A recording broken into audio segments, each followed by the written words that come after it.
आप देख रहे हैं पब्लिक समाचार, पब्लिक के हक में। रामदास दादा, क्या है ये पूरा मामला, कब आपके इल्म में मामला आया, थोड़ा इस बारे में जानना चाहेंगे। इल्म में आने की शर्त ये है क्या 11:55 जब तक मेरे को 12 बजे कारपोरेशन में जाना था और मैं घड़ी में देखा तब 11:55 हुआ। ऐसा एक्यूरेट टाइम तो मैं कभी देखता नहीं, मगर इत्तेफाक से जो आदमी मेरे को बोल रहा था चलो चलो, मतलब क्या बात है, बोले बुनकर बाजार के अंदर कारपोरेशन की बहुत ढेर सारी फाइलें पड़ी है और वो बोरी में भरी है और वो बेचना चाहता है एक आदमी, तुम चलो वहाँ पे देख लो। बोले क्या है, तुम्हारे समझ में आ जाएगा, तुम हरदम इसको तहकीकात करते हैं, जानते हैं, वो हिसाब से उसने बोला दुरुस्त है। उसके बाद में मैंने भरत भाऊ को फ़ोन लगाया, ये भी गाड़ी लेके चले आए, इनके गाड़ी पे बैठ के हम आ गए। आने के बाद में देखा तो जो एक आदमी खड़ा था, बोले क्या रे भाई किसने लाया, तो बोले मुझे पता नहीं। तो बोला फिर तू इसको क्यों बेच रहा, जब तेरा इसके ऊपर राइट नहीं तो क्यों बेच रहा, तूने 100 रुपये को लिया इसलिए 300 को बेच रहा क्या। बोले वैसी कोई बात नहीं है, किसने लाया मेरे को मालूम नहीं, यहाँ पे पड़ा था मैं बेच रहा, मगर खैर तेरा कोई रोल नहीं। फिर उसके बाद में मैंने कमिश्नर साहब को फ़ोन लगाया कि भाई ये तुम्हारे कारपोरेशन के ताल्लुकात से फाइल यहाँ पे पड़े हैं। और फिर डोंगरे साहब इत्तेफाक से वहीं पे थे, उनको भी पूछा तो उन्होंने बताया कि ये गुंठेवारी की फाइल है और हकीकत इसके ऊपर कारपोरेशन का सिक्का है, मगर डोंगरे साहब बोल रहे ये इन्वेंट नंबर हमारा नहीं है।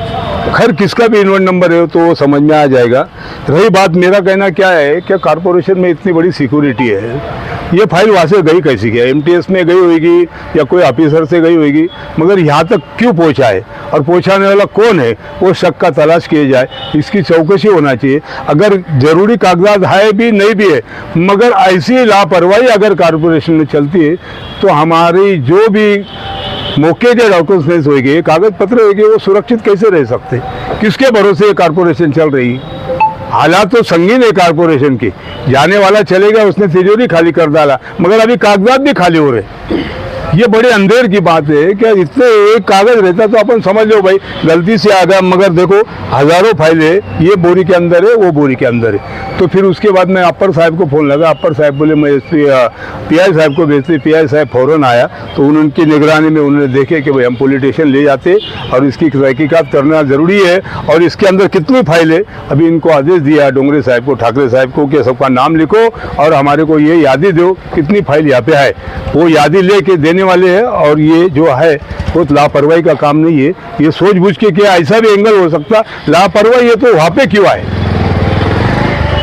वहाँ पे आए क्यों और लाने वाला कौन है, ये तो सोचना, और किसने भेजा, इसके पीछे क्या मकसद है, इसकी चौकसी होना चाहिए। ये हम कमिश्नर से अभी फिर एक निवेदन देके बोलेंगे कि भाई इसकी चौकसी करो।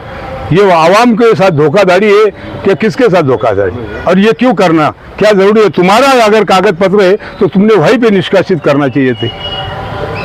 अगर भंगार पड़ा है उससे फायदा है तो उसका निरा होता, तो ये भी भंगार कोई बेच रहा था, भंगार समझ के 300 रुपया उसको मिल रहा था और लेने वाला भी था, देने वाला भी था, वो भी थे सामने, उनका भी बयान हमने दर्ज किया, मगर वो कबूल नहीं करते किसने लाया। तो इसीलिए हमारा ये कहना रहेगा कि ये जो मक्कारी है, जो हरामीपन है, ये किसने किया, उसका डिप में जाके इसकी चौकशी होना चाहिए।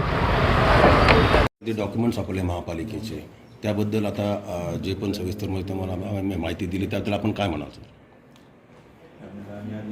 बुनकर बाजारमध्ये महानगरपालिकेची काही कागदपत्र पडल्याबाबत मला साधारणतः एक 12 वाजेच्या दरम्यान दूरध्वनी आला।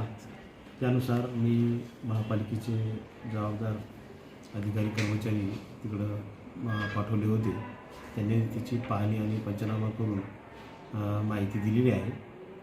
त्यात असं आढळून आलेलं आहे की झोपडपट्टीधारकांना जे फोटोपास देण्यात आले अगोदरच्या काळामध्ये, तर त्या संबंधाची ती कागदपत्र होती, परंतु ज्यांना फोटोपास देण्यात आली ती कागदपत्र आपल्याकडे आहेत, परंतु फोटोपाससाठी जी काही अपात्र व्यक्ती होत्या किंवा अपात्र कागदपत्र होती ती कागदपत्र आपण त्या ठिकाणी टाऊन हॉलमध्ये ठेवण्यात आली होती।